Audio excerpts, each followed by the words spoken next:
As is becoming the norm, a big fight was officially announced today, about 2 weeks after it was first announced. Anyway, it's on. Amir Khan against dangerous Argentinian Marcus Maidana for the WBA light welterweight title will take place on December 11th at the Mandalay Bay in Las Vegas. Maidana has knocked out or stopped 27, I think, of his 28 men. 28 men he's beaten. He's lost just once. That was on a split decision on points in Germany against the Ukrainian who was based there. So you know he won that hands down, don't you? Anyway, now, okay, most of those opponents that Maidana's beaten weren't household names. Some of them may not have even been household names in their own houses. But you still have got to hit them on the chin. And this is a proper fight. It's the fight that Amir Khan has been talking about for about a year. He was desperate for it. He knows that this is the fight to finally shut up the remaining critics. Yeah, it's a big fight. You know, it's a fight that all boxing fans want. And non-boxing fans want, because it's a fight that, you know, I pull in a lot of people who are not boxing fans but Amir Khan fans, and you know, they've heard all about this hype on you know, in media, on websites, that Amir should fight Maidana should fight Amir, and look, the fight's been now, and it's a fight that I was pushing for a long time. I spoke to Golden Boy Promotions. I said, let's get this fight. I really want this fight in the UK in front of my home fans. My Golden Boy come back to me and said Maidana's not willing to come to the UK, and he doesn't want to fight in the UK, so he wants it in purse bids. I said, well, you know what, he's getting the money he's asked for, which is the biggest payday he's ever going to get. This is Maidana's biggest payday. More than twice as much as he was offered to fight Bradley. And that's how much he wanted to fight. So what happened was he refused to fight me in UK. So I said, wait a minute, you know what, I'll come and fight you where you want to fight. And he chose Vegas, and I agreed with it. Now, looking at his record, I mean, there's a lot of knockouts there, Amir. Was there at any point in the negotiations when you thought, I wonder if there's a bigger name out there, someone that's a big name, maybe less dangerous than this guy? Because this is the most dangerous fight out there for you. Definitely, you know, it's the most dangerous fight in the 140-pound division. You know, I think Maidana is probably, you know, one behind me. I see him as number 2 in the division. I see myself as the best in the division. You know, where you've got Alexander and you've got Bradley. I don't think they're non-punchers, but then you've got Maidana, who's a puncher. The thing is, I'm gonna get a real puncher. The reason I won this fight is because once I beat Maidana, then I can, you know, I can just shut everyone up, and they'll know themselves who the champion is and who the number 1 is in the division. But yeah, like I said, I could have took it easier and still made a lot of money in fighting. But you know what, I wanted this fight because it's a fight that, you know, I want to have a good legacy in this sport. You know, I want to be known as a legend, and these are the fights a legend in the future needs to have. There's a lot of mixed messages last year, with some people saying that they wanted to keep him away from you. I mean, and I know, you personally, you were hounding those people, telling them, listen, get me that fight. I don't want to read any more about how I don't want to fight Maidana. Yeah, I used to get so much, you know, everything. Every time I used to meet people, every time I used to go places, people say, oh, why not fighting Maidana? Well, this is what Maidana's saying. Well, you know what? The truth was told today. Maidana's, Richard said I asked for the fight. Maidana was not in the right condition to take the fight on because he was having upsets and having trouble with his manager. So, you know, that's not nothing to do with me. I wanted to fight him, and, you know, it would have been only me and him. His manager would have been at the ring. There's only me and him in the ring. So, you know, what's that got to do with it?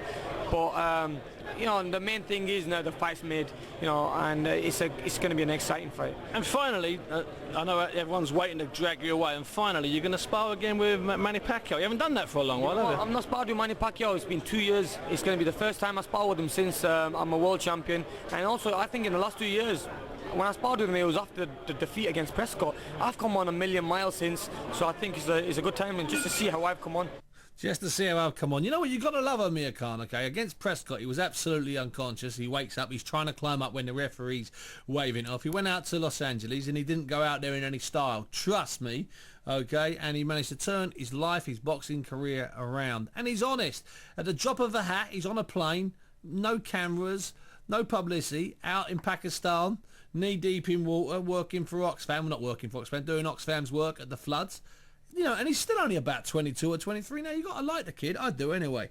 Anyway, that was him talking about the fight. There are, trust me, a few other fights with a lot less risk. This fight, in many ways, doesn't make any sense, to be honest with you. It's too dangerous. It's too good. Anyway, I called up with Arnold Schwarzenegger sound-alike and Golden Boy boss Richard Schaefer, and put it to him that this was a very tricky and potentially disastrous fight. It's the big, absolutely, I agree with you. It's the biggest puncher. It is the biggest puncher. It's clearly the most dangerous opponent. Look at Alexander, look at Bradley. Both are very skilled fighters, boxers. I would say they are more skilled fighters and boxers than, frankly, Marcos Maidana is, but what they don't have, and frankly nobody does at that weight, is the punch, the power Maidana has. And what nobody has in that division either is something which is, in my opinion, even more impressive, and I was there when it happened. Victor Ortiz, another 140-pounder, is one of the hardest punchers in the division. This weekend he not only knocked out Vivian Harris, but he broke his jaw with one punch. He had Maidana down 3 times.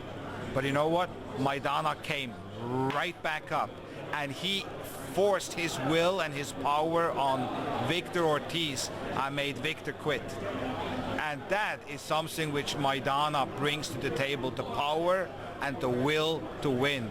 This guy refuses to lose, and he is without doubt, without any doubt, the single most dangerous opponent at 140 pounds because of the power and the will to win. So, without asking you too much about the way you do business, and you know I always have to ask you, did you look at lots of other places before agreeing to this fight? Well, you know, there was really not that much of a choice. Let's face it, I mean, the guy is the mandatory, so if you're the mandatory in boxing, that means you either fight him or you lose your belt. And what great champion wants to lose his belt outside of the ring? You lose it inside of the ring, it's one thing, but to get stripped of the belt, of the World Championship belt, is really something no proud fighter wants to do. So in a way, there was really not much of a choice. This fight would have gone to purse bid, and it wasn't me as the promoter who asked for the purse bid.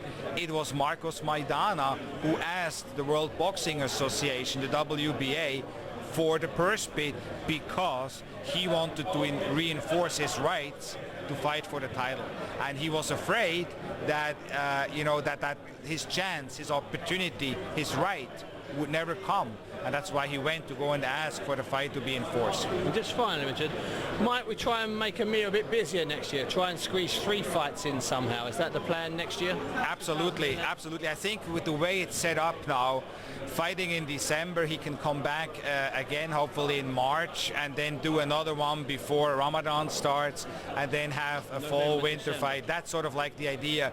And the idea is as well to have one of those fights, obviously, in the United Kingdom as well. The idea is, if everything goes by plan, but I know, again, you know, Marcos Maidana has something to say there too, but if everything goes by plan, that he would fight, that if Amir wins, he would go on and fight the winner of Bradley and Alexander, and if he would win in that fight, then my recommendation to Amir would be, and I discussed that with him already, to fight Floyd Mayweather. But Floyd Mayweather, that's not bad. Now there will be tickets for the Las Vegas fight available for just $50. Now that, you know, you get there, you pay a few quid, $50 to be in the Mandalay Bay, about 10,000 people to watch that. That's going to be worth it. We've got a text coming here from Dwayne. He says, "Hi Bunsey, can you ask Amir his thoughts on the Bradley and Alexander negotiations falling apart? Is he still hoping for a unification match next year?" Well, you heard it there, Dwayne. They want to fight Bradley and Alexander next year, and then, according to Schaefer and Amir fans, if they can get Floyd Mayweather into the ring somehow, because I think Pacquiao and Mayweather's never going to happen, so there's always going to be a slot, a potential, as they say in the trade.